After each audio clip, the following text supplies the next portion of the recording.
যে আসতেছে ফেব্রুয়ারি, কত ফেব্রুয়ারি যেন, এটা কি বিশ্ব ভালোবাসা দিবস?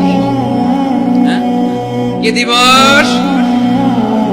এই বিশ্ব ভালোবাসা দিবসের সাথে মুসলমানদের কোনো সম্পর্ক নাই। আমার প্রিয় ভাইরা, এই যে আপনি অবৈধ সম্পর্কে জড়ালেন, কেন আল্লাহ অশ্লীলতাকে হারাম করেছে দেখেন। বলতেছিলাম যে এটা আপনার নাসাল, আপনার জেনারেশন, আপনার লিনিয়েজ, আপনার বংশকে প্রিজার্ভ করা। কে কার বাবা, কে কার মা, বাবা মা জানা, প্রজন্মকে প্রিজার্ভ করা, এটা ইসলাম ওয়াজিব করে দিয়েছে।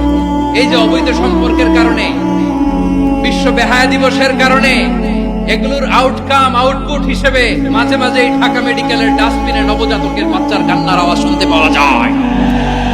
চট্টগ্রাম মেডিকেলের ডাস্টবিনে নবজাতকের কান্না শুনতে পাওয়া যায়। বীর চট্টলার মুসলমানেরা বুঝতে পারলে আওয়াজ করে বলেন, এই যে চট্টগ্রাম মেডিকেলে যে নবজাতকটা পাওয়া গেল, ওর বাবাকে আমাকে বলেন, ওর মাকে, ও কোন ফ্যামিলির সন্তান কেউ জানে? আপনি হিউম্যান ডিগনিটিকে অপমান করেছেন না? আপনি তার ভবিষ্যৎকে অন্ধকার করেছেন না? আপনি তার লিনিয়েজকে প্রশ্নবিদ্ধ করে দিয়েছেন না? এই জন্য আল্লাহ তাআলা অশ্লীলতাকে আমাদের জন্য হারাম করে দিয়েছেন। সুবহানাল্লাহ।